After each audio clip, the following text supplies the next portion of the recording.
সাহিত্য আমাৰ গগৈদেউ আৰু প্ৰকাশক গোহাঁইদেউ আৰু নাহৰকটীয়া অঞ্চলৰ গণ্যমান্য ব্যক্তিসকল আৰু সাহিত্যপ্ৰেমী ৰাইজ ক'বলৈ গ'লে নাহৰকটীয়াত এটা ঐতিহাসিক দিন ঐতিহাসিক মুহূৰ্ত ইতিমধ্যে কৈ গৈছে।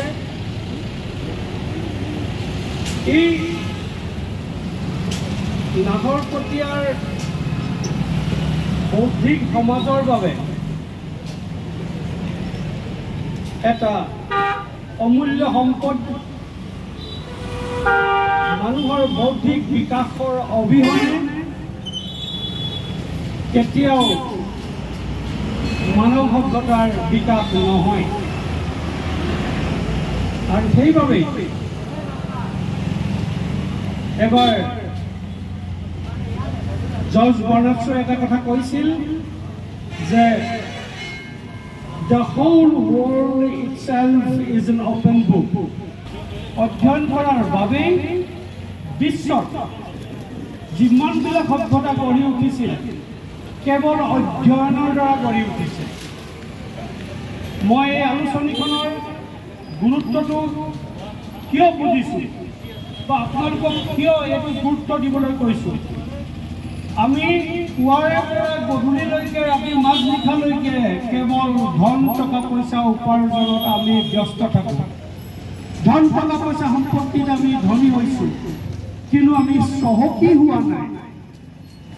আমাৰ গুণ গৰিমা প্ৰতিভা আমাৰ দক্ষতা বৌদ্ধিক বিকাশ বৌদ্ধিক গভীৰতা জ্ঞান এই একেবাৰে আমি তাৰ পৰা বঞ্চিত হৈ আছোঁ।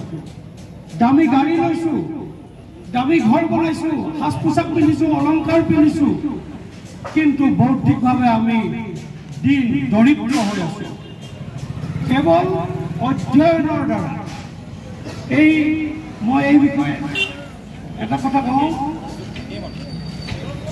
সলমান ৰুশদি এটা কথা কৈছিল, বিখ্যাত কবি বিখ্যাত লেখক যিজনে এতিয়াও নিজৰ প্ৰাণ বচাবৰ কাৰণে কিয় সঁচা কথা কোৱাৰ বাবে কিয় সত্য কথা কোৱাৰ বাবে বন্দুকৰ পৰা ওলাই যোৱা গুলী বাধা দিব নোৱাৰে।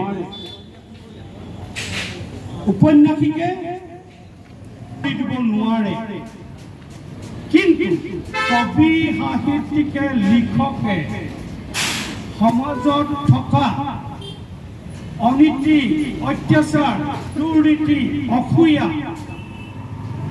দানৱীয় সকলো কাণ্ড সমস্ত উদঙাই দিব পাৰে জনগণৰ সন্মুখত আৰু এই দুষ্কৃতিকাৰীসকলক পৰিচয় ঘটাই দিব পাৰে, আঙুলিয়াই দিব পাৰে।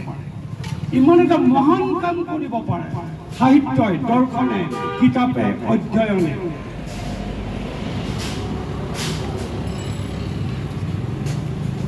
সক্ৰেটিছে সেইবাবে এই জাতীয় প্ৰহৰী জাতীয় মানে ডাঙৰ এটা বিষয়, এটা দীঘল চেমিনাৰ আলোচনা কৰা বিষয়, বহলভাৱে কৰা বিষয় জাতীয়। আমাৰ গোহাঁইদেৱে কৈছে জাতীয়তাবাদ মানে কি উপাধি চাই। যদি জাতীয়তাবাদী উপাধি চাই হয় তেতিয়া আনন্দ চন্দ্ৰ আগৰৱালা কোন আছিল, জ্যোতিপ্ৰসাদ আগৰৱালা কোন আছিল, বিষ্ণু ৰাভা কোন আছিল। আমি কোনো মানুহৰ উপাধি চাই আমি তেওঁলোক জাতীয়তাবাদী হয় নে নহয় আমি নাচাওঁ।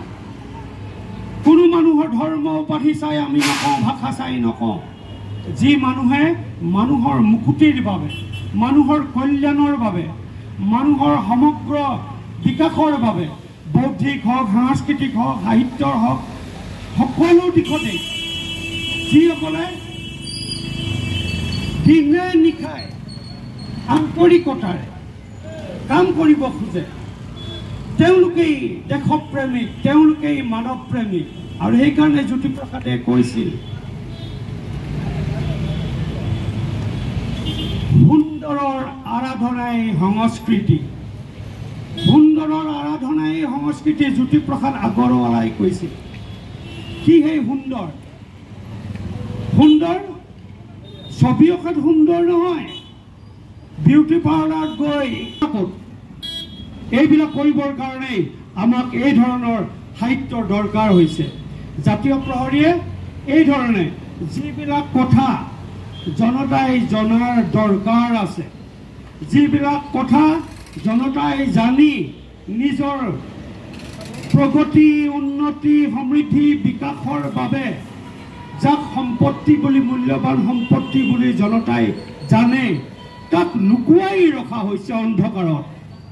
এই অন্যায়, এই দুষ্কৃতি, এই অন্যায় দুষ্কৃতিক ফাদিল কৰি দিব লাগিব কিতাপে, সাহিত্যই, লিখকে, কবিয়ে, উপন্যাসিকে কৰি দিব লাগিব। এটা মহান ডাঙৰ কাম, মহান কাম। গোটেই পৃথিৱীত, সমস্ত পৃথিৱীত যুগে যুগে হৈছে, কেৱল মাত্ৰ অধ্যয়নৰ দ্বাৰা হৈছে। কেৱল মাত্ৰ অধ্যয়ন, অধ্যয়ন, অধ্যয়ন।